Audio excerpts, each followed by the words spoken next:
Good morning people, this is Hemant Kumar, teacher of anthropology, political expert. आप सबको मैं अपने चैनल में बहुत बहुत स्वागत करता हूं। जैसे कि आप सब जान रहे हैं कि मैं टीचर ऑफ एंथ्रोपोलॉजी हूं और पॉलिटिकल एक्सपर्ट हूं, उसके साथ ही मैं कथावाचक भी हूं। तो मैं सभी चीज़ों को मद्देनज़र रखते हुए मैं अपने कथा के माध्यम से भी और अपने टीचर होने के नाते भी और सोशल लाइफ में रहने के कारण ही हम जो घटनाएं देख रहे हैं लिविंग रिलेशनशिप में रहने के लिए, उन सब विषय पे हमारी चर्चा चल रही है। उसमें आज हमारा तीसरा क्लास है। तो इसमें हम देख रहे हैं कि लिविंग रिलेशनशिप में रहने के क्या क्या नुकसान है, इस बारे में हम चर्चा कर रहे हैं। लिविंग रिलेशनशिप में रहने के कारण ही बेंगलुरु के इंदिरा नगर में एक ब्लॉगर थी, माया गोगोई। माया गोगोई जो है वो लड़की है असम की, और माया गोगोई का एज ज्यादा नहीं है, 19 वर्ष है। मतलब जो सुप्रीम कोर्ट का आदेश है कि 18 वर्ष से जो एज के जिससे ज्यादा लड़के लड़कियां हैं, वो अपना पार्टनर डिसाइड कर सकता है कि किसके साथ रहना है, किसके साथ नहीं रहना है, लिविंग रिलेशनशिप में रहना है, बॉयफ्रेंड गर्लफ्रेंड के नाते रहना है। इस बात का सुप्रीम कोर्ट इजाजत देता है। तो ठीक उसी के एवज पे ये 19 वर्ष की है। इसकी जो माया गोगोई है, माया गोगोई असम की है, और उसके बॉयफ्रेंड ने 24 नवंबर को उसकी हत्या कर दी है। ये मामला चूंकि हाई कोर्ट में निलंबित है, तो हाई कोर्ट जब तक कुछ नहीं कहता तो हम इस पे कोई बयान देने के लिए नहीं आए हैं। बस हम एक इसे केस स्टडी में लेकर अपने जो मेरे से जुड़े हुए जितने लोग हैं उनसे मैं यही अपील करूंगा कि लिविंग रिलेशनशिप को बाइकआउट करें, उसमें ना पड़े। लिविंग रिलेशनशिप में रहने के कारण ही हमने पीछे ही कितनी बार बोल चुके कि साक्षी, श्रद्धा, निकिता, अंकिता, शिवानी जैसे कई लड़कियों का हत्या उसके बॉयफ्रेंड ने किया, या तो उसे बैग में काट के रखा, फ्रिज में काट के रखा।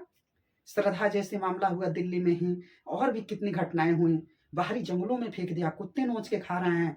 इस तरीके की जो लिविंग रिलेशनशिप और गर्लफ्रेंड बॉयफ्रेंड रहने के नाते ही हुआ, इसलिए मैं इसके खिलाफ हूँ। लड़की ब्लॉगर थी, ब्लॉग बनाती थी, यूट्यूबर थी, और उसकी हत्या 24 नवंबर को हो गई। हत्या का मामला यही है कि जो लड़की थी उसका बहस हुआ था किसके साथ, उसके बॉयफ्रेंड के साथ। लड़की ने या लड़के ने, दोनों ने एक दूसरे के माँ बहन को गाली दी, परिवार वालों को गाली दी, ऐसा मामला आया। फिर वो हम देख सकते हैं कि जो लड़का था वो आरव था, आरव होनाय। ब्लॉगर की जो माया गोगोई है उसका बॉयफ्रेंड था आरव हनोई। आरव हनोई, और हम सबसे पहले माया बिटिया माया गोगोई का हत्या हुआ, उसके लिए मैं भगवान से प्रार्थना करता हूँ कि भगवान उसको अपने श्री चरणों में जगह दें, उसके माता पिता को यह दुख सहने की शक्ति दे। और अगर जो माया गोगोई है उसके माता पिता को मेरी बातों से अगर कोई दुख लगे तो उसके लिए मैं पहले ही माफी मांग लेता हूँ, और यही कहता हूं कि देखो, माया गोगोई हमारे लिए एक केस स्टडी बन चुकी है। माया गोगोई पर हम केस स्टडी करके अपने से जुड़े समस्त लोगों से ये आग्रह करेंगे, अपील करेंगे कि लिविंग रिलेशनशिप में ना रहें। अब सब कहेंगे कि लिविंग रिलेशनशिप के रहने के तुम विरोध में क्यों हो। हम पुरजोर तरीके से विरोध करेंगे, परंतु अगर कहेंगे कि लिविंग रिलेशनशिप में रहना ही है तो माता पिता को या अपने परिवार के किसी भी एक सदस्य को बता के रखो कि मेरा बॉयफ्रेंड है, मैं यहाँ हूँ, मैं ऐसी रह रही हूँ, वैसी रह रही हूँ। अपने परिवार में किसी ना किसी को बता के रखना चाहिए। लड़के को भी कहेंगे कि अगर आप किसी लड़की के चक्कर में हैं, लड़की के साथ रह रहे हैं, आपका व्यवहार उससे मिलता जुलता है, आप लोग एक दूसरे के साथ लंबे जिंदगी जीने की चीजें देख रहे हैं, तो उसमें हम विरोध नहीं करेंगे। परंतु अगर तुम लड़का लड़की लिविंग रिलेशनशिप में रहते हुए भी माता पिता से झूठ बोलोगे, माता पिता को अंधेरे में रखोगे, किसी तीसरे को उसमें इन्वॉल्व करोगे, किसी तीसरे के कंधे पे रखकर बंदूक चलाओगे, और फिर जब तीसरे को आपके रिश्ते के बारे में पता चल जाए, वो आपको समझाने बुझाने की कोशिश करे, तो फिर तुम लोग आपस में एक दूसरे जो लोग हैं वो आपस में अपने कन्वर्सेशन करेंगे। जब आपका अपना बात मान जाएगा तो तीसरे पे सारा ब्लेम डाल के फिर अपना एकीकृत हो जाएंगे। इस बात का मैं पूरी तरीके से विरोध करूंगा, खंडन करूंगा, इसका निंदा करूंगा कि ये चीजें तुम लोग मत करो। जो माता पिता तुम्हें जन्म दिया वो तो इतना तो अंधा है नहीं कि तुम लोग दिल्ली में, कोलकाता में, जो यहाँ इंदौर है, कोटा है, राजस्थान है, जयपुर है, जोधपुर है, स्टडी सेंटर जहाँ जहाँ भी है, और वहाँ पे तुम लोग आके रंगरेलियां मनाओगे और माता पिता को कानों कान भनक नहीं पड़ेगा। सबको सब चीजें भनक पड़ता है। बस माता पिता भी एक चीज के लिए वहां पे किसी ना किसी चीज से समझौता करने के लिए वो खड़ा है। काफी लोग कहते हैं कि मनोज और श्रद्धा क्या वो IAS बने हैं, मनोज शायद नाम है और श्रद्धा नाम है ऐसे, तो उन लोगों का एग्जाम्पल दोगे तो उस बात का कोई लॉजिक नहीं है, क्योंकि वो लोग तुम लोगों से काफी ऊपर है, सुपर नेचुरल है, हम एक तरह से मानेंगे। क्योंकि इसमें देखो, अगर बॉयफ्रेंड गर्लफ्रेंड एक साथ रह रहा है इससे कोई गलत नहीं है, परंतु एक दूसरे को नीचे दिखाना, एक दूसरे को जलील करना, इसको हम एक्सेप्ट नहीं करेंगे।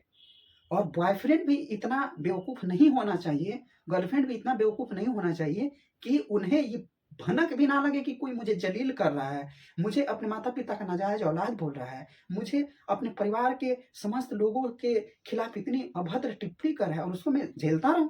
वही बात अगर अगर बॉयफ्रेंड गर्लफ्रेंड को कह दे और गर्लफ्रेंड बॉयफ्रेंड को कह दे तो चलो इतना चलता है, उसमें एक आदमी कोई दब के रह रहा है, इसको हम कभी एक्सेप्ट नहीं करेंगे।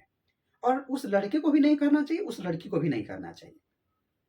तो यहाँ पे हम जो ब्लॉगर गोगोई है उसके मामले को मैं लेकर इसीलिए सामने आया हूं कि इससे ये हो सके कि तुम इतना जान लो कि अगर बॉयफ्रेंड तुम्हारा लॉयल है तो तुम्हें भी लॉयल रहना पड़ेगा। अगर तुम्हारा बॉयफ्रेंड लॉयल है और तुम उसके साथ चीट कर रही हो, ये संभव नहीं है, उस लड़के को भी पता चल जाती है चीजें। कॉन्स्पिरेसी थ्योरी अप्लाई करना किसी भी रिश्ते के लिए खतरनाक है। तो जो लोग अगर सोच रहे हैं कि एक दूसरे के ऊपर ब्लेम डालकर हमारा रिश्ता एकदम पवित्र रिश्ता बना रहेगा, ये संभव नहीं है। और हम बार बार कह रहे हैं कि अगर कोई लड़का लड़की एक कमरे में रह रहा है तो दुनिया वाले यही कहेंगे कि तुम लोग जो कुछ एक पति पत्नी करता है वो तुम लोग किया है, अब तुम लोग करो चाहे नहीं करो, ये तुम्हारी मर्जी है, परंतु दुनिया वाले को तुम इस भ्रम से कभी बाहर नहीं निकाल सकते। क्यों? मैं इस ब्लॉगर बिटिया की बात इसीलिए कर रहा हूं, जो माया गोगोई की बात इसीलिए कर रहा हूं कि कल को कोई और भी लड़की रह सकती है इस जगह पे, कोई और भी लड़का रह सकता है। जब हम देखते हैं अर्णव के बारे में, हम सोचते हैं तो अर्णव भी जो लड़का है वो काफी पढ़ने में होशियार था, वो भी यूट्यूब वगैरह वीडियो बनाता था, और 6 महीने पहले ही दोनों की मुलाकात हुई थी। और जो लड़का था वो कनौर का रहने वाला था और जिसकी उम्र 21 वर्ष थी, जो कि लड़की से 2 साल बड़ा था। अब हम एक चीज ये देखते हैं, और ये जो लड़का अर्णव हयोन है वो कनौर का था, और ये लोग दोनों आके बेंगलुरु में रहते थे।